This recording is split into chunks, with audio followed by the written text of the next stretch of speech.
So, good morning, folkses. Good morning from me and good morning from Batty, joining me on the sofa today. So, got a question, a thread, if you like, contains a lot of things, and on Facebook, and I really wanted to give it a more mindful reply, because you can't always do that, with writing without taking a long time, and then it deserves to go in a book, not just somewhere hidden in Facebook. So here I am making this video so I can share with you all some of the gems that, these questions, like when someone has the courage to ask questions, you open the door for so many other people to also expand their knowledge, including me. And for all that I know, I am still learning. Okay, I have been learning about this for a very long time, pretty much for the last 20 years, and it's always been an interest for me.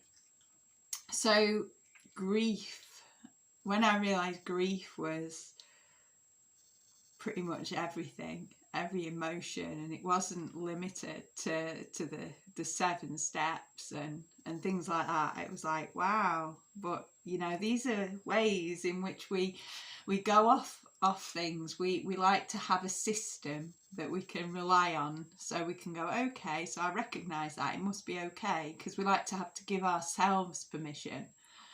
And that's a good leading into what's been shared here, because it says it's funny how grief wrong foots you. As if, like, we it's so common, we feel that it's getting us wrong, we're making wrong choices, wrong decisions, and we're feeling into things all wrong, and everything's just wrong, and it's not wrong. For all we think that it's wrong, it isn't wrong. Everything that pops up is exactly right.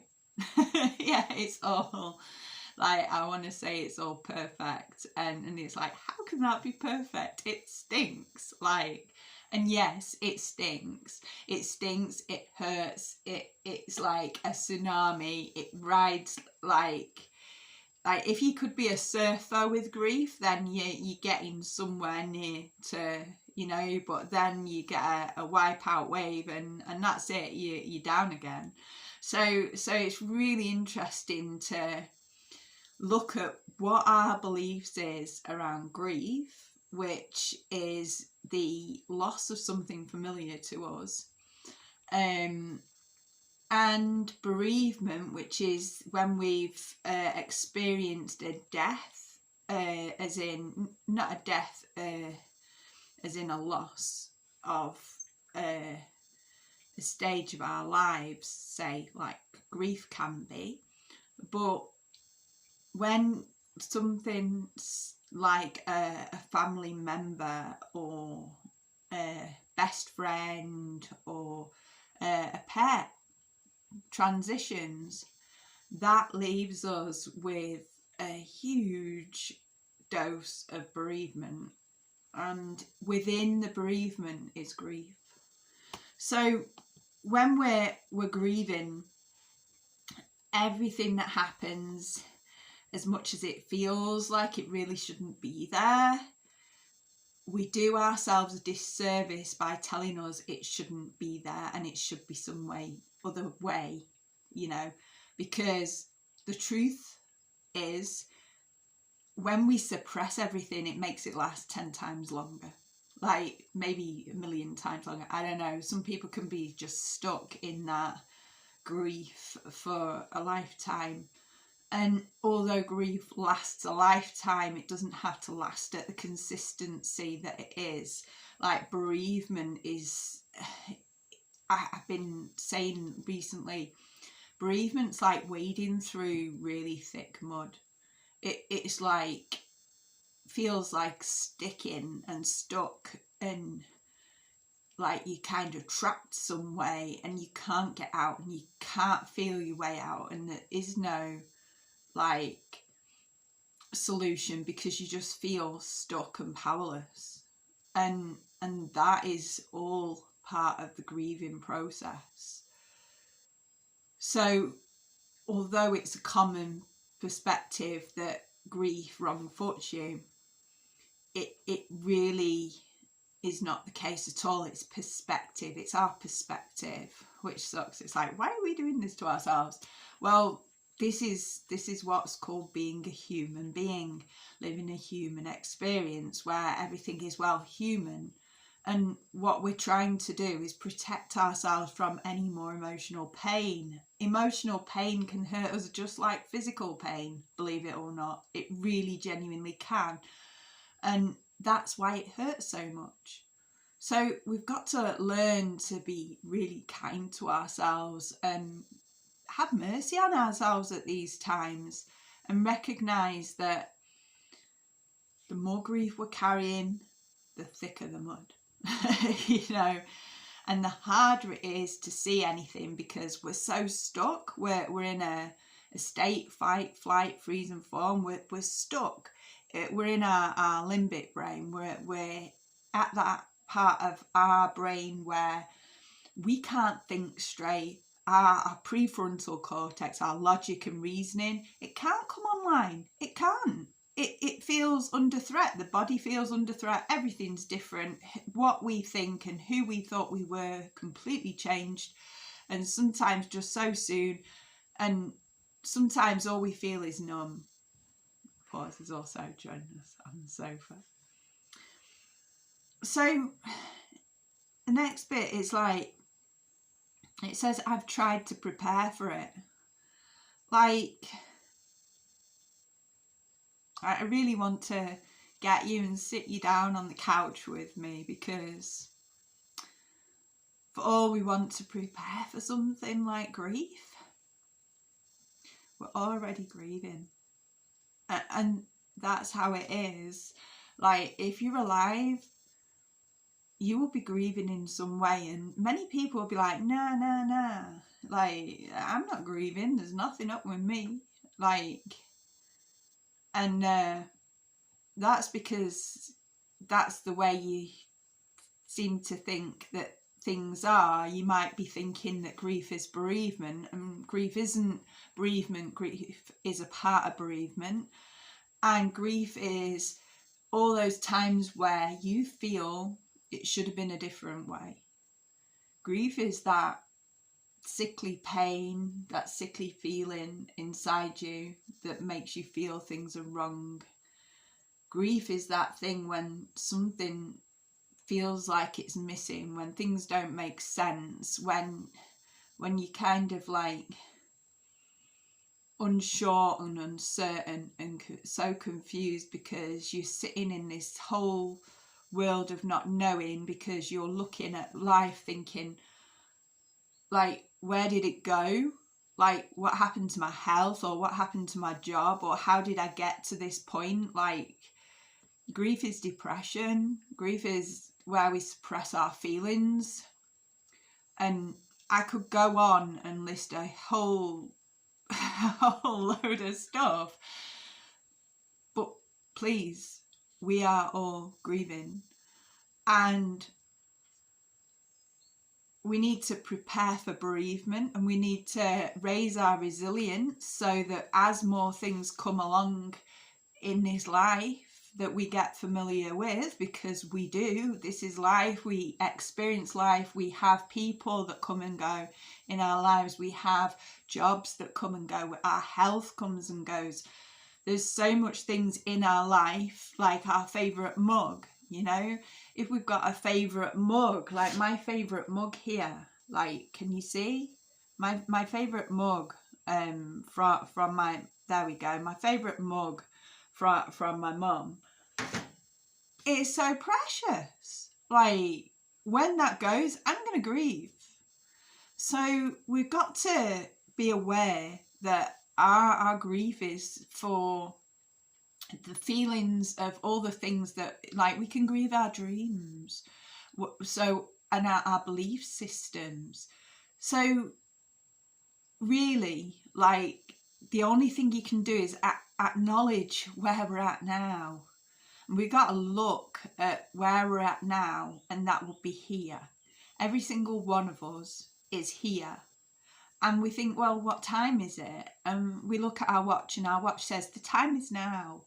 So right here and right now, at this particular time, is the only time that there ever is. And in that time, what we have to do is meet ourselves there with some form of compassion to acknowledge that this is the way we feel. And sure, it might suck, but we need to make space for those feelings. Sticking on a brave face doesn't always work. In fact, it does us a disservice because we're pretending, and pretending only lasts for too long, or so long, before we explode or implode, and we can have things like burnout. So we've got to really be aware of where we're at now in this moment, and we can prepare for things by bringing ourselves back to the moment. And sometimes we can't find something to be grateful for.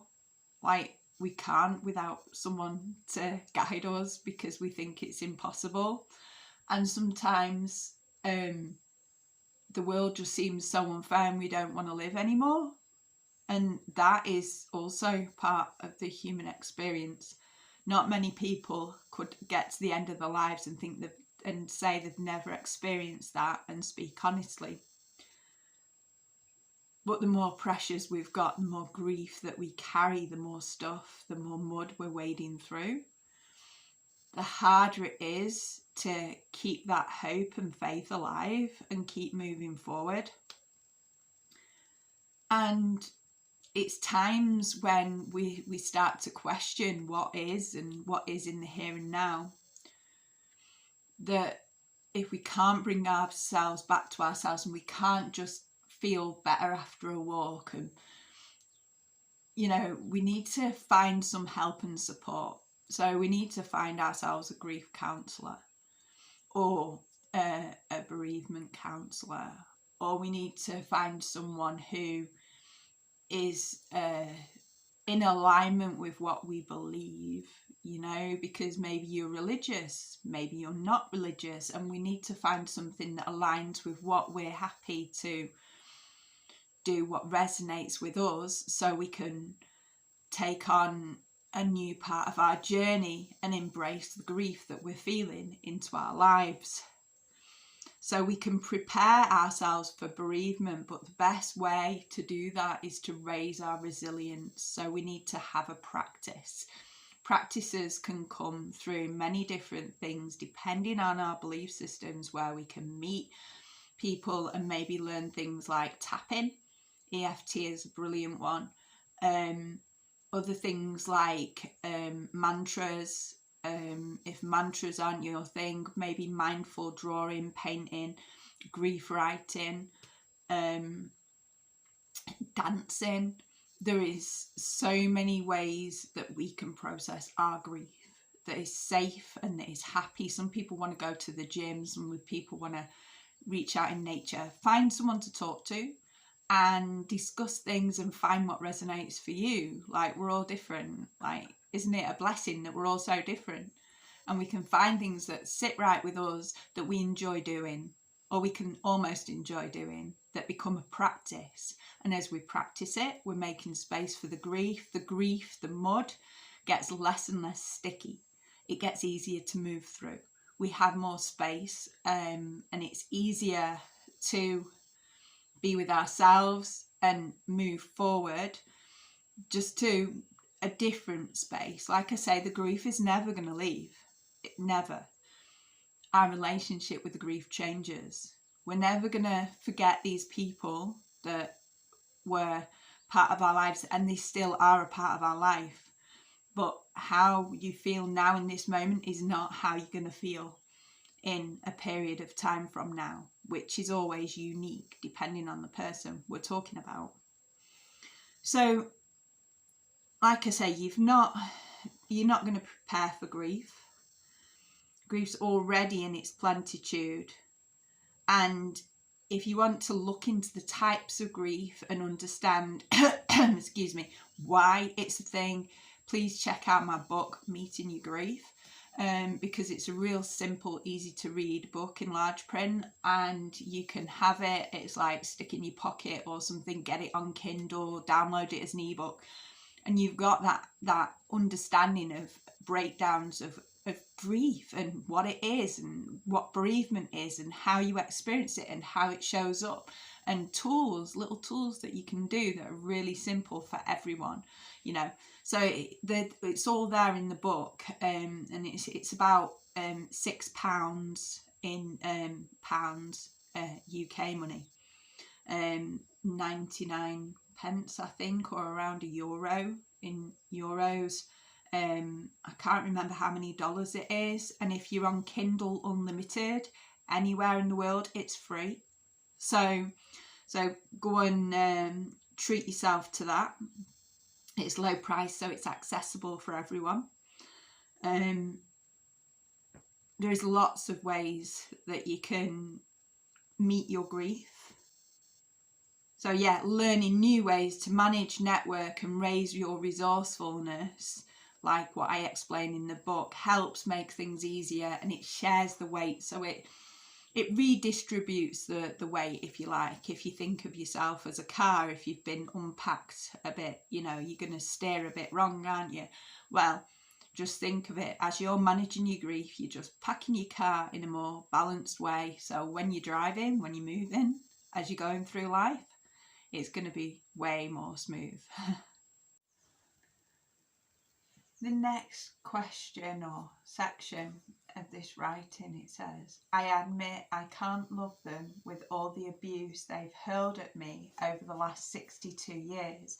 When my dad dies, I don't think any of the preparation will be of any use. So I want to speak to that.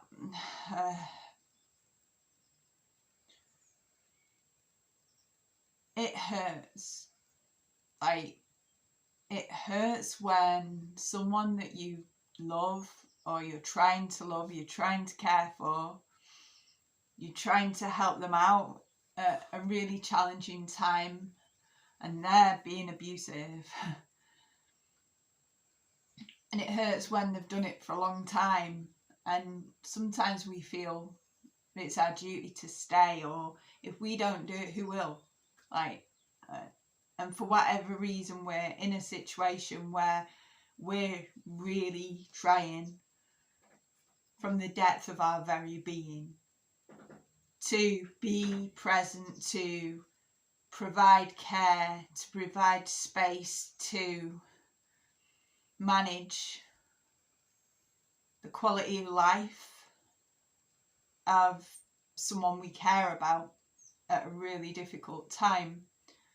It's not always just when our parents are old. It can be when sometimes when someone's had a stroke and they get all moody and they have mood swings. It can be in the menopause. It can be during Alzheimer's, Parkinson's, things like that. It can be after someone's had a head injury. Things like brain cancer, things like that can cause all sorts of mood swings. Mental health issues. There is many reasons why a person is being hurtful, and sometimes it's the weight of the grief that they're carrying, all the grief that they have not processed. Very often it really is the weight of the grief that they haven't processed, they haven't addressed, they don't even acknowledge, they don't know it's there, and that is creating so much suffering in them. They take it out on you, and they don't really know they're doing it a lot of the time. Sometimes, like, for scientific reasons, we can experience that where we're not balanced, and we hurt other people, sometimes mentally as well as physical reasons. We're really hurtful, and whatever it is that, like, whichever way you're experiencing that pain and suffering, it doesn't make it right. And it sucks that you're having to go through that right now. And it sucks that for all the strength and the courage that it takes to stay there, and you're staying there, and you're going through that you're having to just go through that, and the pain. I so feel for you, all of you who are going through that. It makes a really challenging time even more challenging. And at these times when we're trying our best to love or care for or nurture or just try and make things right in some way, and we're trying to manage and take on the responsibility, not only our own lives, because we've always got to take responsibility for us, but then we have the responsibility of another person that sometimes we didn't ask for. Like, that really is just such a difficult thing to live through, to process, to be with. Like, I'm sorry. And the best thing that you can do is remember, like, if they're wading through thick grief and you're their only outlet, then that super sucks, and that's how it is in that moment. And the only thing that you can do to change that, other than abandon them or walk away, is to meet yourself with that, in that place. And you can do that through contacting people like myself, where we can just be with how it is and know that actually there's things you can do about it. There's things you can do about that pain that you feel, about the suffering. There are ways. It may not seem like there are. Like, I know myself being in the depths of grief and trying to manage someone that I'm responsible for, and having to make all these decisions and feeling on my own in the world, that I know from my own experience how much it sucked for me. I can only imagine it hurts just and sucks that much for you too. And I remember not being able to see or think clearly and getting myself into more messes because of the solutions that I was trying to find and put in place that weren't really going to work. But, they were well intentioned, and I did the best I could with the information that I had at the time, and that's all we ever do. But it's so easy to, especially with their with their judgments on top of our own self-judgments, like, and their criticisms, all that stuff, and it comes at us full force. Like, it's so hard to carry on. It is so hard. We think, well, if we don't, how else would it happen? What can I do here? Because I'm so stuck. And there is help. There are people out there that can provide a listening ear, that can listen to how life is for you and meet you there in that suffering. And together, when you've shared that weight, you take that weight off a bit and share it. It's a bit like getting a stick. So you're wading through this mud and someone random comes out of the blue and goes, "Here, mate," and gives you a stick, and you can get hold of that stick and it'll pull you out of the mud, or just help it feel less sticky. And just knowing that you're not on your own at a time like that can make all the difference. Because when we can get out of our survival brain and just find that moment's peace, even if it's just for a few moments, a few times a day, by sometimes just taking that pause and just pausing and allowing ourselves, maybe in the bathroom, to just be, just in that moment and just allow ourselves to express in some way. By doing that, what we're doing is we're helping ourselves to lessen the load a little bit, to process a little bit, to enable more space for clarity to arise. Because it does, like, I know what it's like to feel like it's impossible, but I'm telling you, nothing is impossible.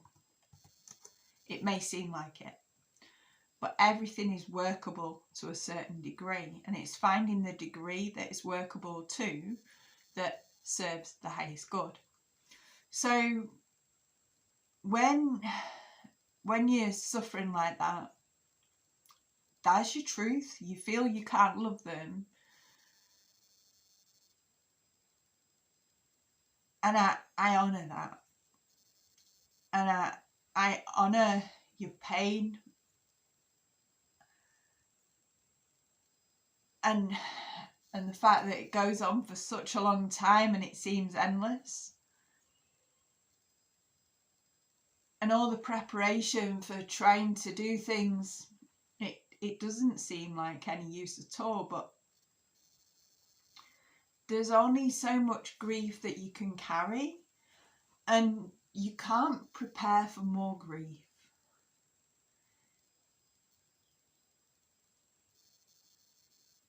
Not when you're already so thick in it.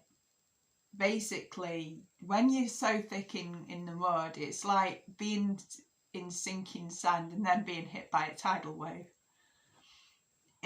It really sucks, and it doesn't seem to get any easier, and it can sometimes like feel in life like you're stuck in, like, the only thing that I've ever found close to explaining things at a time like that from my own personal experience was feeling like if you could put each bit of crazy, each circumstance that comes at you, each like aspect of grief in a ball or a bullet or something, and then fire it out as some giant cannon, it'd feel like you're there trying to dodge all these balls of grief or bullets of grief or whatever, like something out of the Matrix, and it's like going everywhere, and you'd be like, what the hell? And you're just trying to dodge them all, and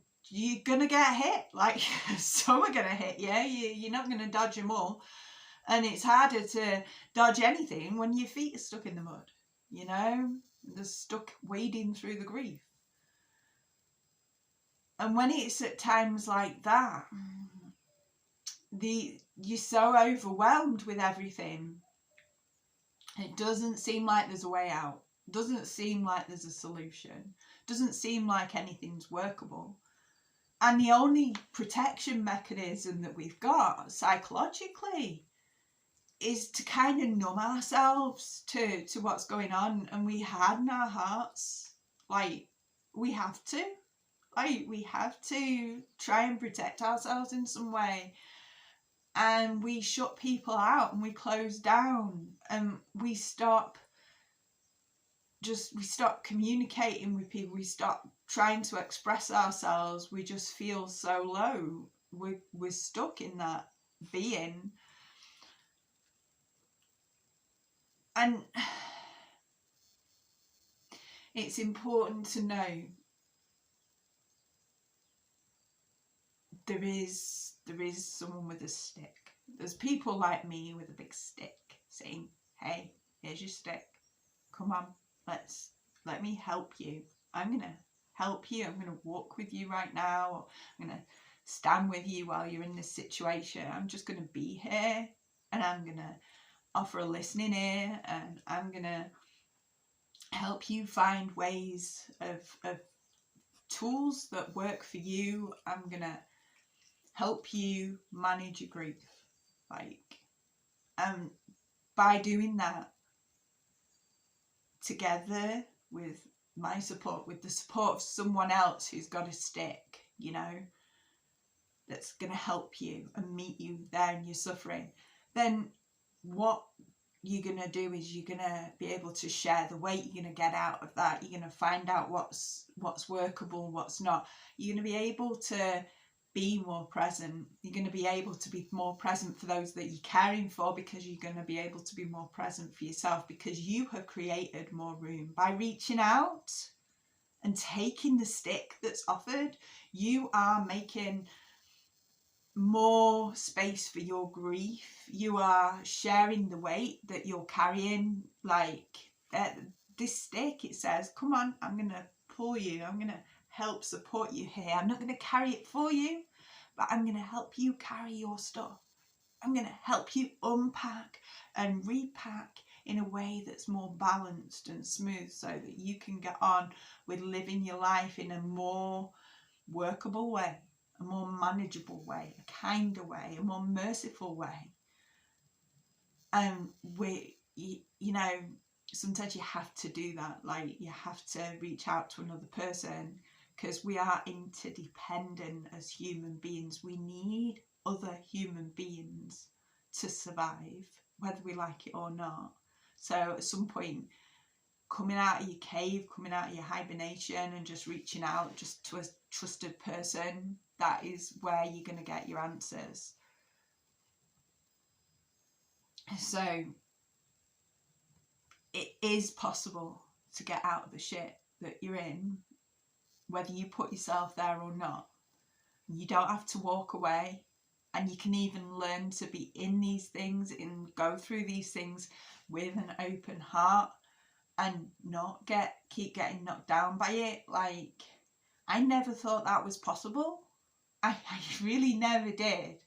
And working alongside people that I've worked with and studied with, and the lessons that I'm learning, and the years now of watching Roshi Joan Halifax and reading the writings and watching the work of the Upaya Zen Centre, mainly under Roshi Joan Halifax, like, I am learning to be with my suffering in a better, healthier way, and I'm able to meet others in their suffering, with their suffering, in a much more kinder way.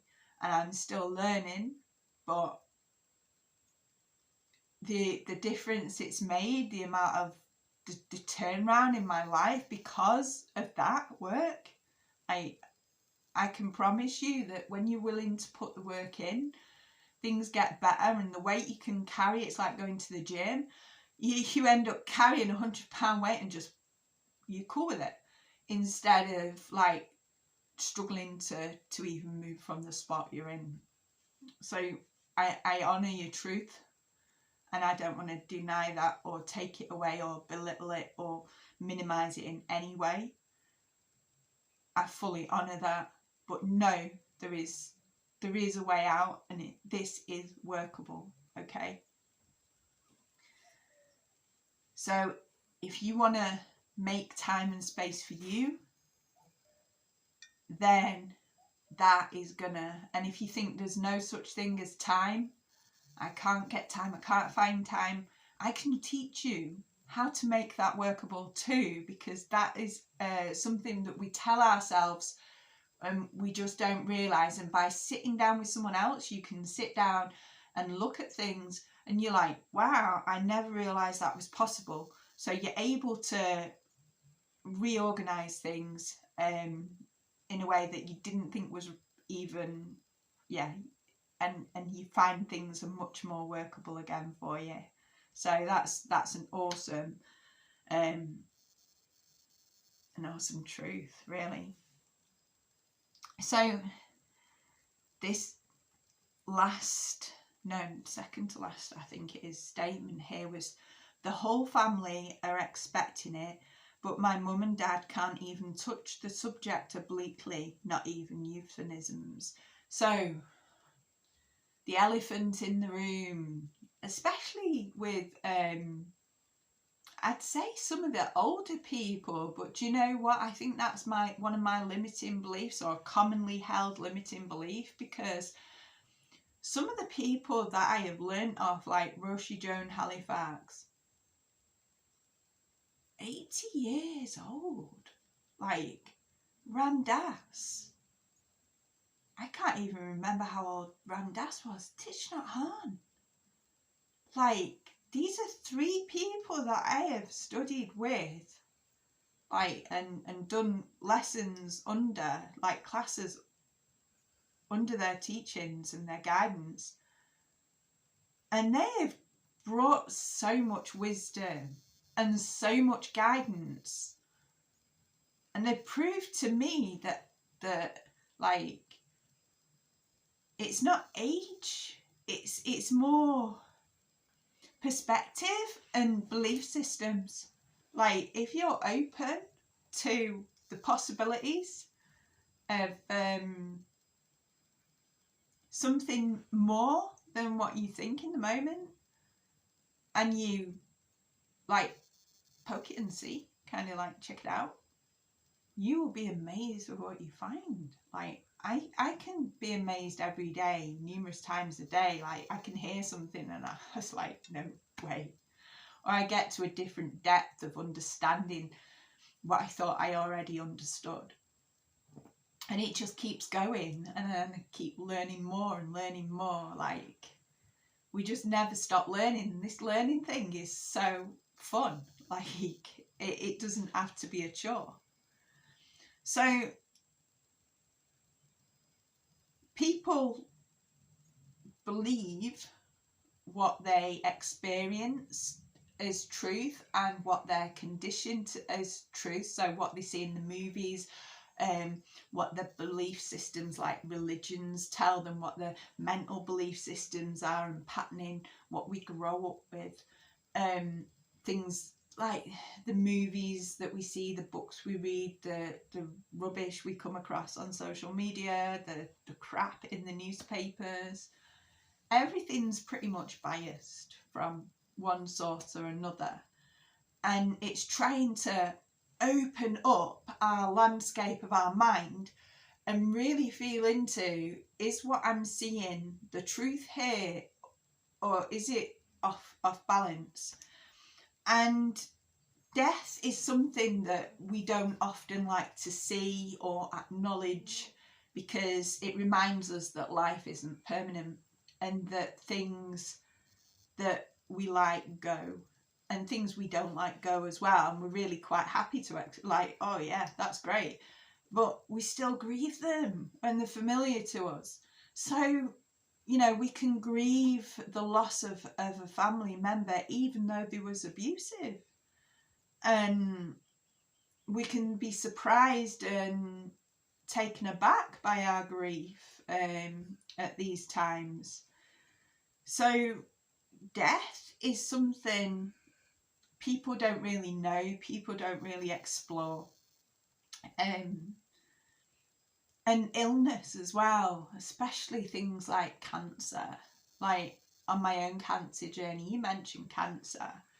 People don't know where to look. They don't know what to say. They don't know how to meet you. They cross over the road. You have random people who you've not spoken to in a while making friends with you and making an effort. And you have people that you thought would be like your besties throughout forever. All of a sudden don't know what to say and disappear. And people just don't know. People aren't used to expressing emotions. They're not used to expressing the truth. They're not used to communicating with themselves. They're not used to meeting their own grief. When they're not used to meeting their own grief, they sure as hell can't meet you in yours. So it's really important to recognise that our loved ones, or the people that we're caring for, they're not meeting their grief in some way. They can't meet us in ours. And while we're not addressing our grief, we're not going to get on. There's going to be issues. There's going to be conflicts. There's going to be some undercurrent, shall we say. And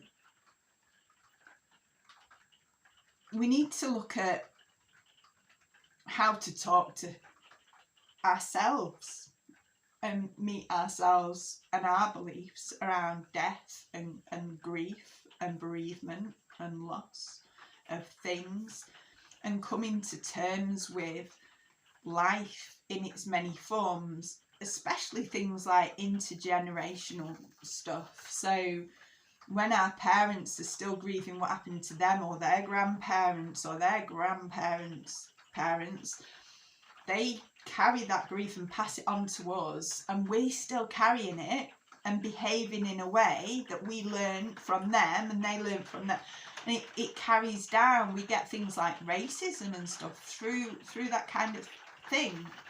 So we've got the rain in. So it's really important to make space for a meeting our own grief and exploring it, like really getting into what we believe and what is the reality and what is the truth and what is the absolute truth with that. And sometimes it can be just a sentence that pops things back into perspective. Sometimes it needs a bit more work. Sometimes we feel numb and we're like, well, I felt numb for so long, I don't know what to feel. It's okay. The thing is, there's people who are trained in that kind of thing. People like myself who've been working with grief for a long time. We can meet you however you feel, and numb is still a feeling. And we can sit with you in your numbness and know that that's all right. There is many different tools and practices for people, however they feel, whether it's anger, to numbness, to absolute joy. Like, we have got it all. Like I don't have all the answers, but I've got a hell of a big toolbox. And I know many people with bigger toolboxes than me. And that's what it's about. It's about sharing the weight, sharing our knowledge, sharing our experience, and walking each other home. And when we walk each other home, we're able to meet other people, and we can be okay with where we're at, which means that wherever other people are at, it's not going to have as big as an effect on us, and we're not going to take stuff personally because we realise it isn't personal. It's just the grief that we're all carrying in some way is showing up, and that's how it's showing up for them. So having the courage to address your own perspectives and experiences, being open to possibility than more than what you've got, gives you power to change. You don't have to have a conversation with someone. They're at where they are at. There is nothing wrong with it. That's all fine. If someone's at where they're at, that's cool. But if you want to take responsibility for yourself and make a change, then your life is going to change. Things are going to change for you. Like, your life is going to change totally. And it's going to get easier. And there are some days where you think this really isn't getting easier. And sometimes you think, God blimey, like, I've been doing so well and now I've gone backwards. You never can go backwards. It just feels like you're going backwards, when really you're still going forwards. It's just sometimes we've got to drop back a little to learn what we're now ready to learn at a deeper depth, with a higher perspective that we've now got, because we've got all this experience from everything that we've already been carrying, the journey so far. We don't get to now, you know, where are we? We're here and the time is now. We'd never get to right here and now without having a whole wealth of knowledge and experience. So please, like, don't underestimate yourself. Please don't put yourself down. You are doing amazing, and you just, yeah, I'm proud of you for getting this far, and know that people like myself can help you realise all what it is that you actually do know that you just forgot. That's all. And remember, you're always doing the best you can with what you've got. So when you take responsibility for yourself, you take your power back and you stop sending it off in all the different directions. So it's funny how the association that keeps coming up is my nan, my mum's mum, dying alone in a hospital bed at 84. Like, intergenerational trauma. Like, it's a trauma that they went through, that got passed down and that gets carried, and the grief, the weight of the grief attached to the event that people are still carrying now. It's really important to address that.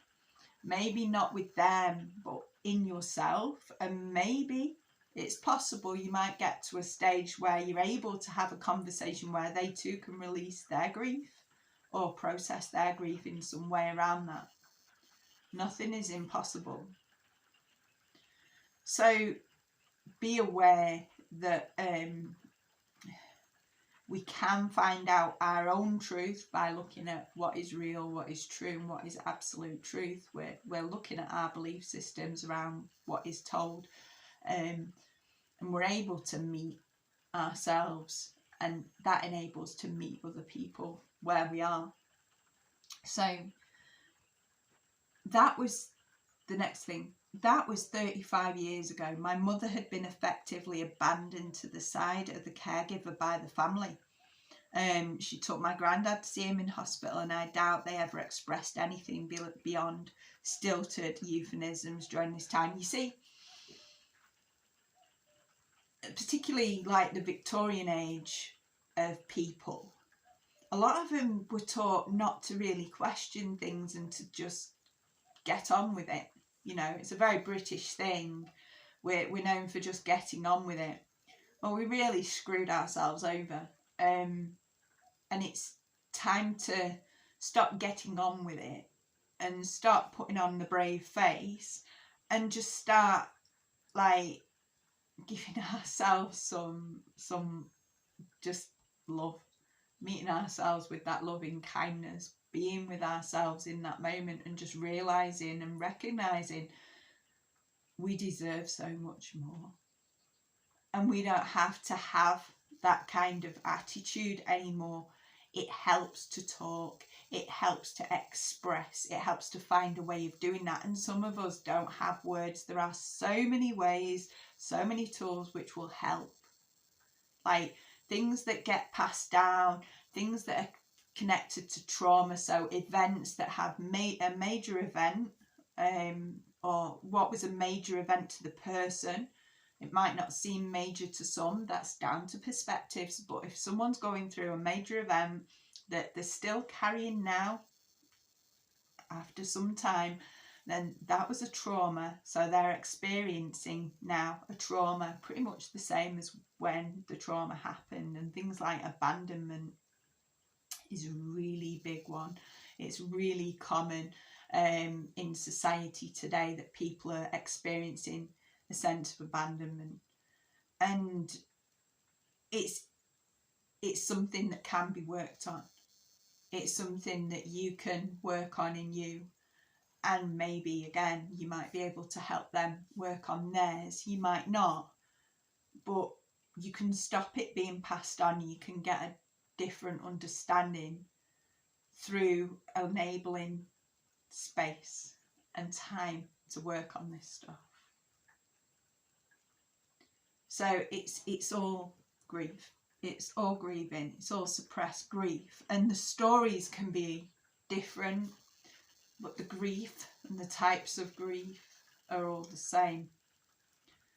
It says here, my mother told me years later the last communication she had with my nan was nan snapping at her and hurting her feelings.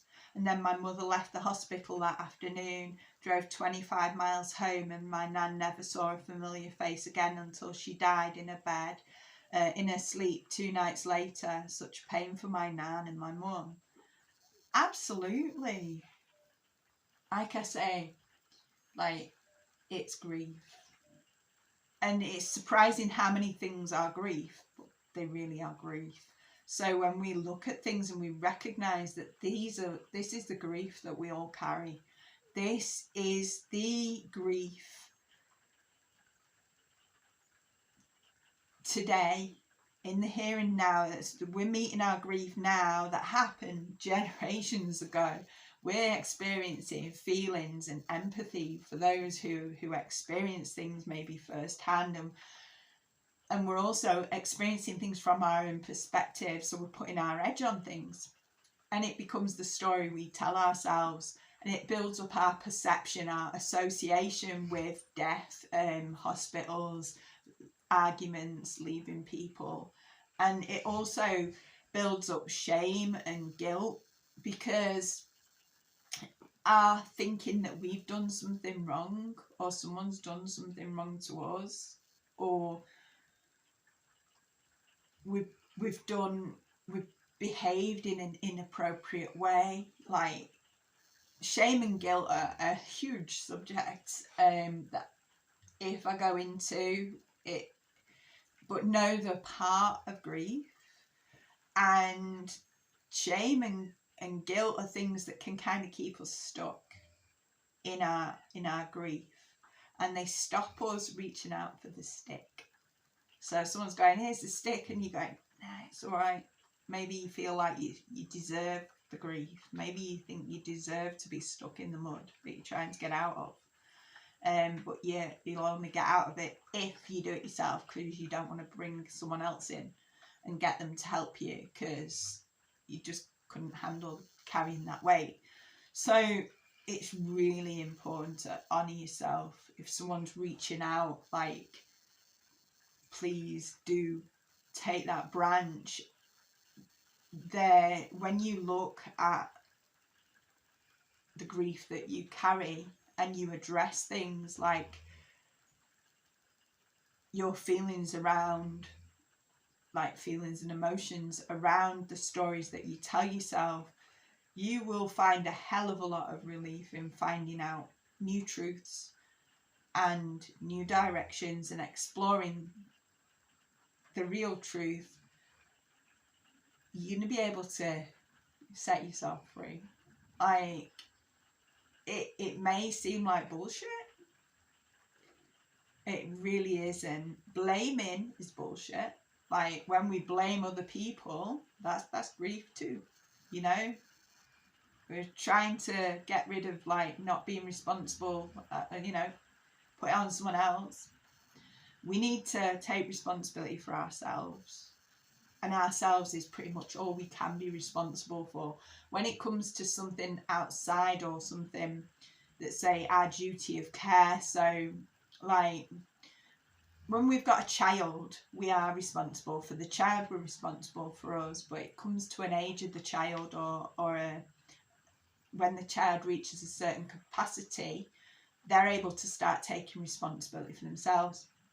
And at the other end of the scale, or with disabled people that are disabled in a way that they're not able to be responsible for themselves for some particular reason, then you have a duty of care to help them empower themselves in any way you can, and to share the load. So you're being responsible. There's a way of being responsible for what you need to be responsible for without taking too much on, enabling people to keep being responsible for what they need to be responsible for, because otherwise you carry too much on weight. You know, there's ways of allocating things, and yeah, we could go into a whole thing there, but we're not going to, because I know I've kept you for long enough.